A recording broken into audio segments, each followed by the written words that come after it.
بسم اللہ الرحمن الرحیم۔ مفتی شعیب اللہ خان صاحب کے بیانات کے لیے مفتی صاحب کے آفیشیل چینل کو سبسکرائب کریں اور زیادہ سے زیادہ شیئر کریں۔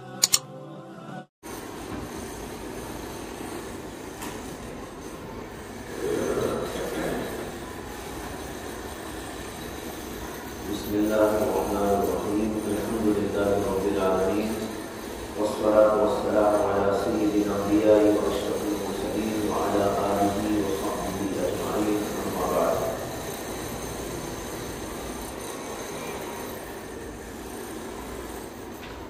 کل حدیث پڑھی گئی تھی کہ حضرت علقمہ بن وقاص اللیثی کہتے ہیں سمیعت عمر بن الخطاب رضی اللہ عنہ علی المنبر، میں نے رسول اللہ صلی اللہ علیہ وسلم سے حضرت عمر بن خطاب رضی اللہ عنہ سے منبر پر یہ کہتے ہوئے سنا۔ وہ کہہ رہے تھے کہ میں نے رسول اللہ صلی اللہ علیہ وسلم سے سنا، انما الاعمال بالنیات وانما لامرئ ما نوى، فمن كانت هجرته الى دنیا یصیبها او الى امرأة ينكحها وهجرته الى ما هاجر اليه۔ یہ حدیث ذخیر احادیث میں بڑے اونچے مقام کی حدیث مانی جاتی ہے۔ امام ابو داؤد نے فرمایا کہ ذخیر احادیث میں 4 احادیث ایسی ہیں کہ ان میں دین کا خلاصہ آ گیا۔ ان میں سے ایک حدیث یہی ہے، انما الاعمال بالنیات، اور دوسری حدیث الحلال بین والحرام بین وبینہما مشتبہات، اور تیسری حدیث لا يؤمن احدكم حتى يحب لاخيه ما يحب لنفسه، تم میں سے کوئی شخص اس وقت تک کامل مومن نہیں ہو سکتا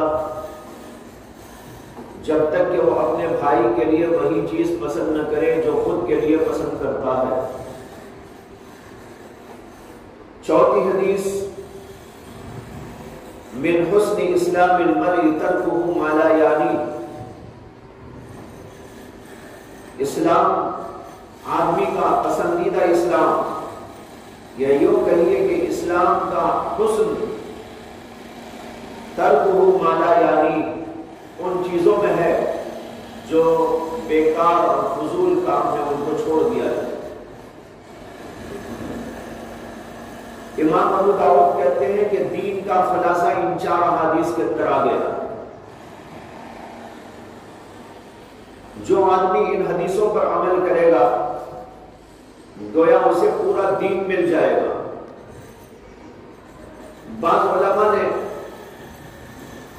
3 احادیث کا ذکر کیا کہ ان کے اندر دین کا خلاصہ، ایک تو پہلے کی 2 حدیثیں، اور تیسری حدیث انہوں نے یہ بیان کی من احدث فی امرنا ھذا ما لیس منہ فہو رد، جو آدمی دین میں ایسی بات پیدا کرتا ہے جو دین میں نہ ہو تو وہ مردود ہے۔ امام شافعی رحمۃ اللہ علیہ کا ارشاد ہے کہ انہوں نے فرمایا کہ یہ حدیث سلوس اسلام ہے، سلوس دین ہے، یعنی دین کا 3/4 حصہ۔ دین کا 3/4 حصہ کیسے ہے؟ اس کی تشریح میں امام بہقی رحمۃ اللہ علیہ فرماتے ہیں کہ علم 3 طرح کا ہوتا ہے۔ ایک علم وہ جس کا تعلق دل سے ہو، ایک علم وہ جس کا تعلق جسم سے ہو، اور ایک وہ جس کا تعلق زبان سے ہو۔ تو کچھ چیزیں زبانی ہوتی ہیں، کچھ چیزیں ہاتھ پیر وغیرہ سے انجام دی جاتی ہیں، اور کچھ چیزوں کا تعلق دل سے ہوتا ہے۔ انما الاعمال بالنیات میں چونکہ دل کا ذکر آ گیا ہے، اس لیے کہ نیت دل کا عمل ہے، اس وجہ سے یہ دین کا تہائی حصہ ہے، اور دو حصے ملا لیے جائیں تو مکمل دین ہو جاتا ہے۔ یہ امام شافعی رحمۃ اللہ علیہ کے قول کی تشریح ہے۔ بہرحال یہ حدیث ایک بنیادی احادیث میں سے ہے، اساسی احادیث میں سے ہے، اور اس کے اندر دین کا بہت بڑا حصہ بیان کر دیا گیا۔ اس حدیث میں بہت ساری بحثیں ہیں۔ بحث نمبر 1، اس حدیث میں فرمایا گیا ہے انما الاعمال بالنیات،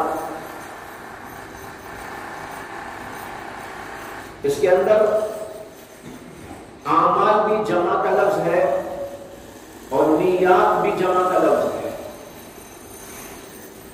بعض روایتوں میں اس طرح آیا ہے العمل بالنیہ، یعنی دونوں کو لفظ واحد سے تعبیر کیا گیا ہے، اور ایک روایت اس طرح کی آئی ہے انما الاعمال بالنیہ، یعنی اعمال تو جمع کا لفظ ہے، نیت واحد۔ اس طرح یہ حدیث مختلف طرق مختلف الفاظ کے ساتھ وارد ہوئی۔ اس حدیث کو امام بخاری نے کئی جگہ ذکر کیا ہے، یہاں اس میں اعمال اور نیات دونوں کو جمع کے صیغے سے تعبیر کیا ہے۔ وجہ یہ ہے کہ اعمال بہت سارے انسان سے صادر ہوتے ہیں، اور اسی طرح ہر عمل کے ساتھ نیت کا تعلق ہوتا ہے۔ اس لیے یہ بتانا چاہتے ہیں کہ تمام کے تمام اعمال میں نیت کو دخل ہے۔ اگر اس کو واحد کے لفظ سے پڑھے العمل بالنیہ تو وہاں بھی یہی مطلب ہوگا، عمل کا دار و مدار نیت پر ہے، اعمال کا دار و مدار نیتوں پر ہے۔ اور جس میں یوں آیا ہے انما العمل بالنیات، ایک روایت یہ بھی ہے عمل کا لفظ واحد اور نیات کا لفظ جمع، ایسی بھی ایک روایت آئی ہے۔ اس میں عجیب حکمت ہے، اور وہ یہ ہے کہ یہ بتانا چاہتے ہیں کہ ایک ہی عمل میں بہت ساری نیتیں کی جا سکتی ہیں۔ عمل نیتوں سے ہے، یعنی بہت ساری نیتیں ایک عمل میں کی جا سکتی ہیں، جس کی مثال فقہا نے یہ دی ہے۔ جیسے ایک آدمی مسجد کو پہنچا اور اس کو سنت ادا کرنا تھا، لیکن اس نے تحیت المسجد بھی پڑھنی چاہیے، تو اب سنت ہی میں تحیت المسجد کی نیت کر لے گا تو تحیت المسجد کا ثواب بھی مل جائے گا، اور جو سنت یا نفل وہ ادا کرنا چاہتا ہے اس کا بھی ثواب اس کو مل جائے گا۔ تو ایک ہی عمل میں کئی نیتیں شامل ہو سکتی ہیں، اس وجہ سے یہ ایک روایت یوں آ گئی انما العمل بالنیات، ایک ہی عمل مختلف نیتوں کے ساتھ ہو سکتا ہے۔ دوسری بحث یہ ہے کہ یہاں پر فرمایا گیا انما الاعمال، عمل کا لفظ استعمال فرمایا، انما الافعال بالنیات نہیں فرمایا، انما الاعمال بالنیات فرمایا، انما الافعال بالنیات نہیں فرمایا۔ وجہ کیا ہے کہ بہت سارے حضرات نے بتایا کہ فعل میں اور عمل میں تھوڑا سا فرق ہوتا ہے۔ ایک فرق یہ ہے کہ عمل دوام کو چاہتا ہے، عمل اس کو کہتے ہیں جو دائمی طور پر کیا جائے، مستقل طور پر کیا جائے، اور فعل دفعتاً صادر ہوتا ہے۔ جیسے مثال کے طور پر آپ بیٹھے ہوئے کر لیے، یہ فعل ہے، لیکن آپ پڑھنے کے لیے جو بیٹھے ہوئے ہیں یہ عمل ہے آپ کا۔ دونوں میں فرق ہے کہ نہیں ہے؟ عمل اس میں استمرار ہے، استقلال ہے، ایک مستقل کام ہے، ایک ڈیوٹی کے طور پر انجام دیا جاتا ہے. فعل تو یہ ہے کہ بھائی کھجا لیا تو فعل ہو گیا، ٹوپی درست کر لی فعل ہو گیا، ہاتھ یوں کر لیا تو فعل ہو گیا.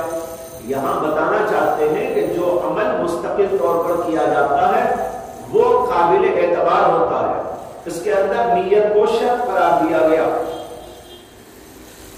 دوسری وجہ یہ ہے کہ عمل کہتے ہیں اس فعل کو جو کسی مکلف سے صادر ہوتا ہے،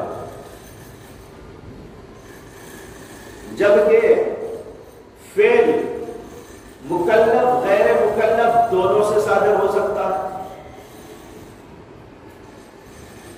جیسے جانور کچھ کرتے ہیں وہ غیر مکلف ہے، اس کا نام فعل ہے. بکری نے کچھ کر لیا، کتے بلیوں نے کچھ کر لیا، تو اس کا نام تو ہے افعال. لیکن فعل کہتے ہیں، عمل کہتے ہیں اس کو جو کسی مکلف انسان سے صادر ہوتا ہے. اور تیسری وجہ یہ ہے کہ عمل کا لفظ ذوی العقول کے لیے استعمال کیا جاتا ہے، جبکہ فعل کا لفظ دونوں کے لیے استعمال ہوتا ہے. فعل ذوی العقول کے لیے بھی استعمال کیا جا سکتا ہے اور غیر ذوی العقول اشیاء کے لیے بھی استعمال کیا جا سکتا ہے. جیسے جانوروں کے لیے فعل استعمال کیا جا سکتا ہے، لیکن عمل کا لفظ تو استعمال ہوتا ہے صرف ذوی العقول کے لیے. تیسری بحث یہ ہے کہ یہاں پر لفظ آیا ہے حدیث میں نیت کا. نیت کسے کہتے ہیں؟ نیت کی لغوی اور اصطلاحی تعریف اور اس کا معنی جاننا چاہیے. علامہ بیضاوی رحمۃ اللہ علیہ نے لکھا ہے کہ حد النیت النیت عبارت عن انبعاث القلب نحو ما يرى موافقا لغرض من جلب نفع او دفع ضرر حالا او معالا. اس کی تھوڑی سی تشریح سن لیں. علامہ بیضاوی کہتے ہیں نیت کا معنی ہے انبعاث القلب. انبعاث کا معنی ہے جذبے کا آنا، دل میں ایک بات کا اٹھنا. انبعاث القلب دل میں جذبے کا آنا. نحو ما یرا ایسی چیز کی طرف جس کو وہ اپنی غرض کے موافق دیکھتا ہے. نحو ما یرا موافقا لغرض اپنی غرض کے موافق جس چیز کو دیکھتا ہے اس کی طرف دل کا مائل ہونا، دل کا ابھار پیدا ہونا، دل کے اندر جذبے کا پیدا ہونا، اس کو کہتے ہیں نیت. اب وہ غرض ہماری دو طرح کی ہو سکتی ہے، من جلب نفع اور دفع ضرر. جلب نفع بھی ہو سکتا ہے مقصود، دفع ضرر بھی ہو سکتا ہے مقصود. کبھی آپ کسی چیز کو حاصل کرنا چاہتے ہیں، نفع حاصل کرنا چاہتے ہیں، جیسے آپ نے کھانے کو دیکھا، دل کے اندر ایک ابھار پیدا ہوا، کھانا کھانا چاہیے، یہی ہے نیت. جب کھانے کو آپ نے دیکھا، بریانی کی ڈش سامنے آئی، حلوے مانڈے سامنے آئے، آپ کے دل کے اندر جذبہ پیدا ہوا. یہ ہے انبعاث القلب نحو ما یرا موافقا لغرض. ایسی چیز کی طرف ابھار جو انسان کی غرض کے موافق ہے. اب کھانا اس کی غرض کے موافق ہے اور اس میں جلب نفع ہے، یعنی نفع حاصل کرنا چاہتا ہے، ٹیسٹ کرنا چاہتا ہے، اپنی بھوک کو مارنا چاہتا ہے، اپنی طبیعت کو سیراب کرنا چاہتا ہے، یہ اس کی غرض ہے، نفع ہے اس میں. اور کبھی دفع ضرر مقصود ہوتا ہے. دفع ضرر جیسے مثال کے طور پر آپ جا رہے تھے، جاتے جاتے آپ نے سامنے دیکھا کہ سانپ بیٹھا ہوا ہے، تو آپ اس وقت میں آپ کے دل کے اندر ایک بات آئے گی کہ اس کو مارنا ہے. آئے گا نا، یا پیار کرنا آئے گا؟ مار آئے گا، پیار نہیں آئے گا. کا دل جو ہے آگے بڑھے گا، جذبہ پیدا ہوگا. یہ کیوں؟ دفع ضرر کے لیے، نقصان سے اپنے آپ کو بچانے کے لیے. یہ آپ کی غرض ہے. اس وقت کھانے کو دیکھا تو جلب نفع مقصود ہوا، اور سانپ کو یا اژدھے کو یا اس طرح کی کسی چیز کو دیکھا تو مارنے کا جو جذبہ پیدا ہوا، وہ جذبہ اس لیے پیدا ہوا کہ آپ دفع ضرر کرنا چاہتے تھے، یعنی نقصان سے اپنے آپ کو دور کرنا چاہتے تھے. یہ ہے لغوی تعریف نیت کی. عبارت پھر پڑھتا ہوں. النیت عبادت عن انبعاث القلب نحو ما يرى موافقا لغرض من جلب نفع او دفع ضرر. اور جب اصطلاح میں شریعت کے اس کو استعمال کیا جاتا ہے تو اس وقت اس کے معنی ہوتے ہیں الارادۃ المتوجہہ نحو الفعل لابتغاء مرضات اللہ. الارادۃ المتوجہہ نحو الفعل لابتغاء مرضات اللہ. اللہ کی مرضی کو پانے کے لیے کسی فعل کی طرف ارادے کا متوجہ ہونا. آپ کا ارادہ اس فعل کو کرنے کے لیے متوجہ ہوتا ہے کہ میں یہ کروں، میں نماز پڑھوں، میں روزہ رکھوں، میں زکوٰۃ دوں، میں تعلیم حاصل کروں، میں یہ کتاب پڑھوں یا فلاں کام کروں، خیرات کروں، صدقات ادا کروں. یہ آپ کے دل کے اندر جو ایک ارادہ پیدا ہو رہا ہے ایک فعل کی طرف، وہ اگر اللہ کی مرضی کو لینے کے لیے، پانے کے لیے ہے تو شریعت میں اسی کو نیت کہتے ہیں. یہ فرق ہوا لغوی اور اصطلاحی معنی میں. لغوی تعریف میں تو عام ہے، لیکن شریعت کے اندر نیت کہتے ہیں اسی کو جس میں مقصود اللہ کی رضا پانا ہو. اللہ کی رضا پانے کے لیے جو ارادہ کسی کام کی طرف ہوتا ہے اسی کا نام دراصل ہے نیت. یہ ہوئی تیسری بحث. چوتھی بحث حدیث میں یہ ہے کہ یہاں پر لفظ نیت استعمال کیا گیا، ارادہ نہیں. انما الاعمال بالنیات فرمایا گیا، انما الاعمال بالارادہ نہیں فرمایا گیا. سوال یہ ہے کہ نیت میں اور ارادے میں کوئی فرق ہے؟ امام ابو الحسن علی ابن المفضل المقدسی کہتے ہیں کہ یہ دونوں الفاظ مترادف ہیں، دونوں میں کوئی فرق نہیں. چاہے نیت بولے چاہے ارادہ بولے، دونوں کا معنی اور دونوں کا حاصل ایک ہے. لیکن اکثر محدثین نے ان دونوں کے درمیان میں فرق بیان کیا، اور وہ فرق یہ ہے کہ لفظ ارادہ فعل کے وجود میں لانے کو کہا جاتا ہے، لیکن اس میں یہ نہیں بیان کیا جاتا کہ فعل کیوں کیا گیا، یعنی غرض کا اس کے اندر دخل نہیں ہوتا. بغیر دخل غرض کے کسی کام کو کرنے کی جو نیت ہوتی ہے اس کا نام تو ہے ارادہ.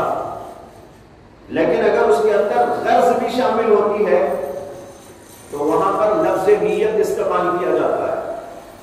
تو گویا اللہ کے نبی علیہ السلام نے نیت کا لفظ استعمال کر کے بتایا ہے کہ جو کام بھی کرے تو اس کے اندر تمہاری نیک غرض شامل ہونا چاہیے.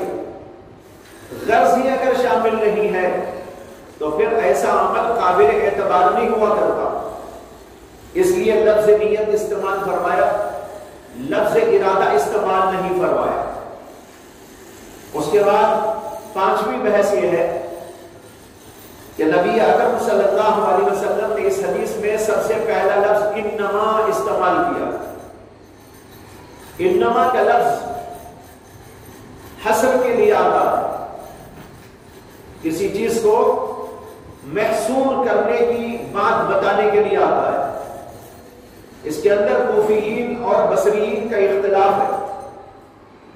بصریین کہتے ہیں کہ اس میں حصر نہیں، اور کوفیین کا کہنا یہ ہے کہ اس کے اندر حصر کے معنی پائے جاتے ہیں۔ حصر کے معنی پائے جانے کا مطلب یہ ہے کہ آپ اس حدیث کا ترجمہ یوں کریں گے، اس کے علاوہ کچھ نہیں کہ اعمال کا دار و مدار نیت پر ہے، یعنی اعمال کا دار و مدار نیت ہی پر ہے، یا یوں کہہ لیجئے کہ اعمال کا دار و مدار نیتوں پر ہوتا ہے، اس کے علاوہ کچھ نہیں، یعنی بغیر نیت کے کچھ عمل قابل اعتبار نہیں۔ یہ ہے حصر کا مفہوم۔ تو کوفیین تو یہ کہتے ہیں کہ اس کے اندر حصر کا مفہوم ہے، اور بصریین کو اس سے اختلاف ہے، وہ کہتے ہیں کہ اس کے اندر حصر کا کوئی معنی نہیں آتا، لیکن جمہور نے کوفیین کے قول کو اختیار کیا ہے، اور یہ حضرات کہتے ہیں کہ اس کے اندر حصر کا مفہوم اس طرح ہے کہ انما میں دو لفظ ہیں، ایک ہے انا اور ایک ہے ما۔ انا تو ہے حرف مشببہ فعل جو کسی چیز کے تاکید کے ساتھ اس بات کے لیے استعمال کیا جاتا ہے، انا بے شک، یہ معنی ہوئے انا کے۔ ما ہے نافیہ، نفی کے معنی میں نہیں، تو انا اور ما دونوں کو ملائے تو کیا ہوا؟ بلا شبہ نہیں ہے۔ تو اس کے اندر ایک چیز اس بات ہے اور ایک چیز نفی ہے، دونوں کو ملا کر یہ لفظ بنایا گیا، اور اس بات اور نفی جب ملتے ہیں تو حصر کا مفہوم پیدا ہوتا ہے۔ جیسے آپ کہتے ہیں کوئی نہیں آیا مگر زید، کوئی نہیں آیا نفی کر رہے، مگر زید، اس بات ہو گیا۔ اس بات اور نفی سے کیا مفہوم نکلا؟ زید ہی آیا، زید کے علاوہ کوئی نہیں آیا۔ اسی طرح انما الاعمال بالنیات کا مطلب ہے اعمال کا مدار نیتوں پر ہے، بغیر نیت کے عمل کا اعتبار نہیں ہے۔ یہ انما کے حصر کے مفہوم سے نکلا ہے۔ علامہ ملا علی قاری رحمۃ اللہ علیہ نے مرقات شرح مشکات کے اندر بصریوں کا سخت رد کیا ہے، جو یہ کہتے ہیں کہ اس کے اندر حصر نہیں، اور متعدد دلائل سے ثابت کیا ہے کہ انما کا لفظ حصر کے لیے استعمال کیا جاتا ہے۔ بہرحال اس تشریح سے یہ بات سمجھ میں آ گئی کہ یہاں حصر کا مفہوم ہے، جس کا مطلب یہ ہے کہ اعمال کا دار و مدار نیت پر ہے، بغیر نیت کے عمل کا اعتبار نہیں ہے۔ چھٹی بحث، یہ بڑی اہم ترین بحث ہے، بلکہ یہ فقہی بحث ہونے کے اعتبار سے اس حدیث کا لب لباب ہے۔ اب تک تو میں نے چھلکے کی بحث کی تھی، لفظ انما کی، لفظ نیت کی، لفظ عمل کی، اس کے مختلف استعمالات کی، لیکن اب جو آ رہا ہے وہ لب لباب ہے، مغز ہے اور خلاصہ ہے، اس لیے اس کو بہت غور سے سننا چاہیے۔ آپ لوگ جانتے ہیں کہ انما الاعمال بالنیات میں جو با ہے حرف جر ہے، یہ حرف جر کسی نہ کسی کا متعلق ہونے سے بات پوری ہوگی، کوئی نہ کوئی اس کا متعلق ہونا چاہیے، وہ مقدر مانا جائے گا۔ انما الاعمال بلا شبہ یا جزئی نیست اعمال نیتوں پر ہے۔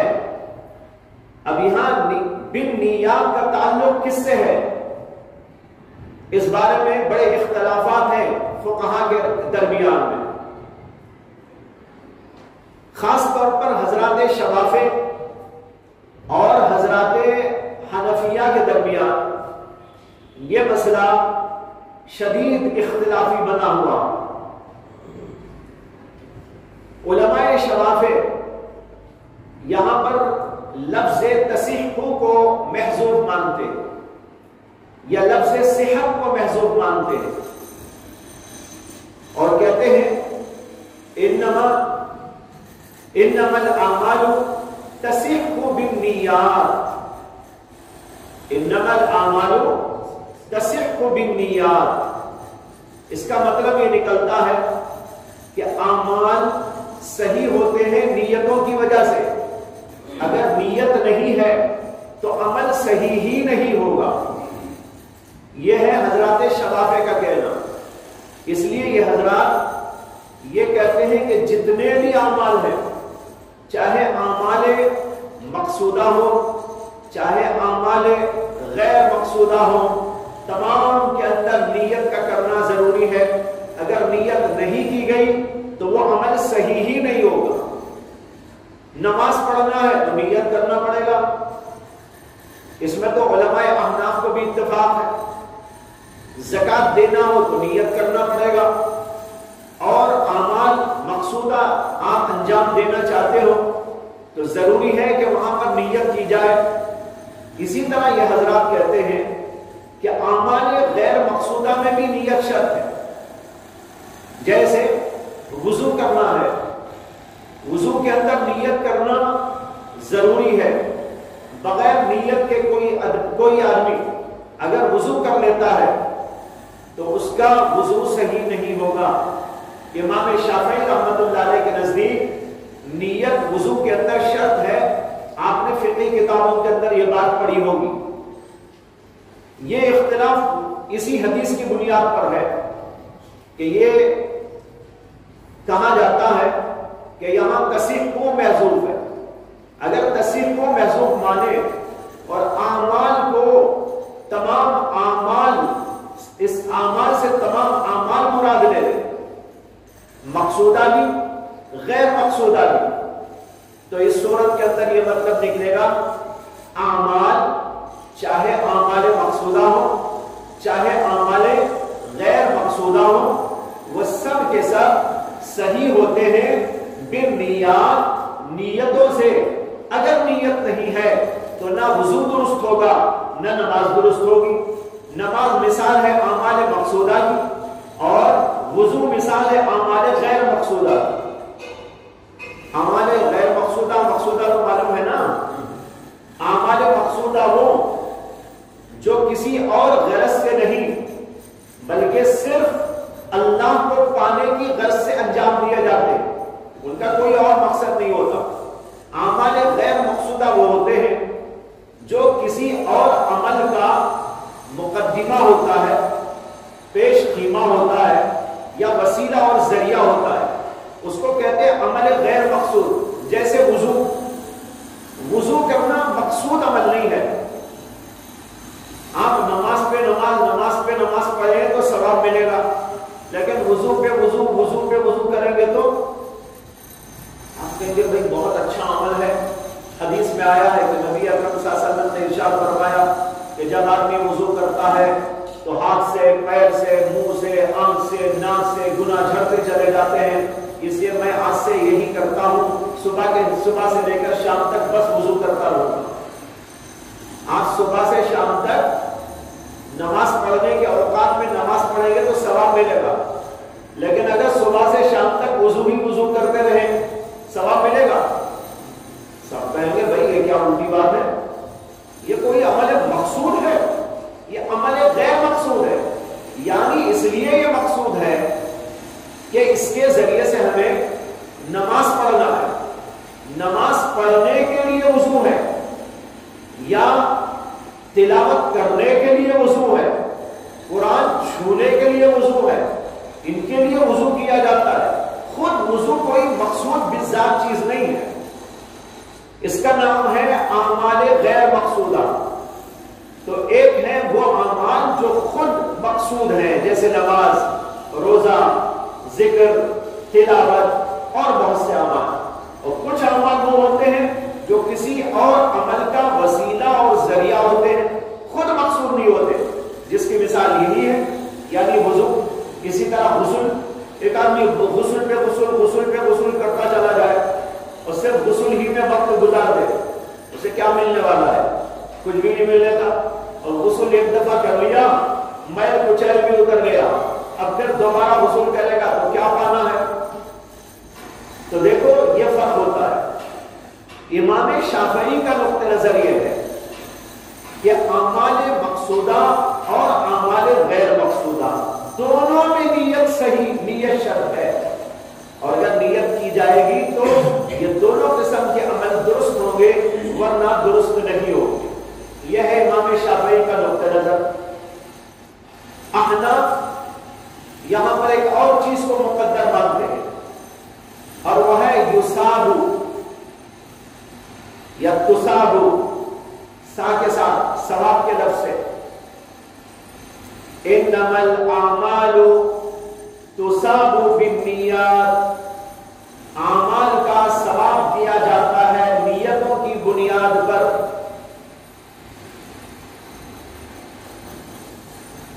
یعنی عمل کرنے پر ثواب جو ملتا ہے وہ ثواب نیت پر ملتا ہے. نماز پڑھے گا ثواب اسی وقت ملے گا جب نیت ہوگی. وضو کرے گا تو بھی ثواب اس وقت ملے گا جب نیت ہوگی. نیت نہ ہو اور وہ وضو کر لے تو وضو تو صحیح ہو جائے گا لیکن ثواب نہیں ملے گا. یہ مسئلہ بھی آپ نے فقہی کتابوں میں پڑھا ہوگا، ہدایت میں بھی مسئلہ موجود ہے. نیت کے بغیر وضو کریں تو وہ وضو مفتاح صلاۃ بن جاتا ہے، یعنی اس سے آپ نماز پڑھ سکتے ہیں، نماز آپ کی ہو جائے گی، لیکن وضو کرنے کا جو ثواب ہے وہ آپ کو نہیں ملے گا. تو ثواب الگ چیز ہے، صحت الگ چیز ہے. احناف کہتے ہیں کہ یہاں پر ثواب کا لفظ محذوف ہے، صحت کا لفظ محذوف نہیں ہے. امام شافعی صحت کا لفظ محذوف مانتے ہیں اور جو ہے ثواب کے لفظ کو وہ محذوف نہیں مانتے. ان دو الگ الگ نقاط نظر کی وجہ سے اس حدیث کے معنی کی تشریح کے اندر اختلاف ہو گیا، اور اس سے بعد مسائل کے اندر اختلاف پیدا ہوا، اور وہ مسئلہ ہے وضو کا اور اعمال غیر مقصودہ کا. کہ امام شافعی اعمال مقصودہ غیر مقصودہ دونوں میں نیت کو شرط قرار دیتے ہیں، لیکن امام ابو حنیفہ رحمۃ اللہ علیہ کہتے ہیں اعمال مقصودہ میں تو نیت شرط ہے صحت کی، لیکن اعمال غیر مقصودہ میں نیت شرط ہے ثواب کی. ثواب ملے گا نیت کرنے پر، اور اگر نیت نہ کی تو ثواب نہیں ملے گا اگرچہ کہ عمل درست ہو جائے. یہ ہے امام ابو حنیفہ رحمۃ اللہ علیہ کا نقطہ نظر. جب آپ نے بات سمجھ لی دونوں حضرات کے نقاط نظر اور اس سے پیدا ہونے والے بعض مسائل، تو اب یہاں پر ایک بات احناف سے متعلق عرض کرنا ضروری. آپ نے ابھی سن لیا کہ احناف یہاں پر یصابو کا لفظ محذوف مانتے. اس کا مطلب یہ ہے کہ اعمال کا ثواب دیا جائے گا نیتوں سے، صحت سے اس کا تعلق نہیں. تو اب سوال یہ پیدا ہوتا ہے کہ جب صحت سے اس کا تعلق نہیں ہے اور ثواب سے اس کا تعلق ہے حدیث کا، تو پھر اعمال مقصودہ میں نیت کو شرط صحت کیوں قرار دیا ہے علماء احناف نے؟ نماز پڑھنے کے لیے نیت ضروری ہے یا نہیں ہے؟ ضروری ہے. وضو میں ضروری نہیں ہے، ٹھیک، لیکن نماز میں ضروری ہے، روزے میں ضروری ہے، حج میں ضروری ہے، عمرے میں ضروری ہے. یعنی اعمال مقصودہ جتنے بھی ہیں ان کے اندر نیت ضروری ہے اور صحت کے لیے ضروری ہے. نماز اسی وقت صحیح ہوگی جب نیت کریں گے، اور اگر نیت کے بغیر کوئی نماز پڑھ لیا تو یہ نہیں کہا جائے گا نماز تو ہو گئی ثواب نہیں ملا. نماز تو ہو گئی ثواب نہیں ملا، یہ نہیں کہا جائے گا، بلکہ یہ کہا جائے گا کہ نماز ہی نہیں ہوئی سر سے اس بغیر نیت کے اگر روزہ رکھے گا تو اسے اس کا روزہ ہی صحیح نہیں ہوگا، بغیر نیت کے زکات دے گا، زکات کی ادائیگی ہی نہ ہوگی، بغیر نیت کے حج کرے گا، حج ہی ادا نہ ہوگا۔ تو دیکھو یہاں پر معلوم ہوا کہ اعمال مقصودہ میں علماء احناف کے نزدیک بھی نیت صحت کے لیے ضروری ہے، صرف ثواب کے لیے نہیں بلکہ صحت کے لیے ضروری ہے۔ تو اب سوال پیدا ہوا کہ علماء احناف نے تو یہاں یصابو کو محذوف مانا، تو پھر ان اعمال مقصودہ میں نیت کو شرط صحت کس بنیاد پر وہ قرار دیتے ہیں، اس کی دلیل کیا ہے؟ اس کا جواب علامہ ابن نجیم مصری نے اپنی کتاب الاشباح والنظائر کے اندر دیا ہے۔ ان کے جواب کا حاصل یہ ہے کہ علماء احناف اعمال مقصودہ میں جو نیت کو شرط صحت قرار دیتے ہیں وہ اس حدیث کی وجہ سے نہیں ہے، بلکہ دوسری دلیل ہے ان کے پاس، اور وہ دو دلیلیں ہیں، ایک قرآن کریم سے دلیل ہے اور دوسرے اجماع امت کی دلیل ہے۔ قرآن کریم کے اندر اللہ تبارک و تعالی نے فرمایا ہے وَمَا أُمِرُوا إِلَّا لِيَعْبُدُوا اللَّهَ مُخْلِصِينَ لَهُ الدِّينَ وَمَا أُمِرُوا إِلَّا لِيَعْبُدُوا اللَّهَ مُخْلِصِينَ لَهُ الدِّينَ۔ دیکھیے اس میں اللہ کہتے ہیں کہ لوگوں کو حکم نہیں دیا گیا مگر اس بات کا کہ وہ اللہ تعالیٰ کے لیے عبادت کرے، اللہ کی عبادت کرے، مخلصین لہ الدین، خالص طور پر اللہ کے لیے۔ اب یہاں نیت بتائی کہ نہیں بتائی؟ خالص اللہ کے واسطے نماز پڑھنا چاہیے۔ آگے وَأَقَامُوا الصَّلَاةَ يُقِيمُوا الصَّلَاةَ وَيُؤْتُوا الزَّكَاةَ سب آگا اس کے اندر۔ تو اس میں خالص اللہ کے لیے عبادت کرنے کے لیے حکم دیا گیا۔ معلوم ہوا کہ نیت کی شرط اس آیت سے عرض کی گئی ہے اعمال مقصودہ میں، اس حدیث سے نہیں بلکہ اس آیت سے۔ تو ایک تو یہ آیت ہے جو اعمال مقصودہ میں نیت کو شرط قرار دیتی، اور دوسرے اجماع امت، تمام علماء کا اجماع ہے۔ امام شافعی بھی کہتے ہیں، امام مالک بھی کہتے ہیں، امام احمد بن حنبل بھی فرماتے ہیں، اور امام ابو حنیفہ بھی کہتے ہیں، سب کے سب یہ کہتے ہیں کہ اعمال مقصودہ کے اندر نیت شرط ہے، صحت کے لیے شرط ہے۔ تو لہذا اعمال مقصودہ میں تو نیت شرط ہو گئی دو وجہ سے، ایک قرآن کی آیت کی وجہ سے اور دوسرے اجماع امت کی وجہ سے۔ رہی حدیث جو ہم زیر بحث لائے ہوئے ہیں، اس حدیث میں ذکر اس بات کا ہے کہ اعمال پر ثواب کب ملتا ہے، اعمال پر ثواب کب ملتا ہے؟ ثواب اسی وقت ملتا ہے جب نیت کرتا ہے آدمی، اور اگر نیت نہیں کرتا تو پھر وہاں ثواب بھی نہیں پائے گا۔ یہ ہے علماء احناف کا نقطہ نظر۔ آپ کے سامنے دو نقاط نظر بیان کیے گئے، ایک علماء شوافع کا جو یہاں پر لفظ تصحیح کو محذوف مانتے ہیں، اور ایک علماء احناف کا جو یہاں پر تصابو کے لفظ کو محذوف مانتے ہیں۔ اور اس سے کیا نتیجہ نکل رہا ہے، کیا حاصل ہو رہا ہے، وہ آپ کے سامنے عرض کیا گیا۔ لیکن ہمارے بعض علماء نے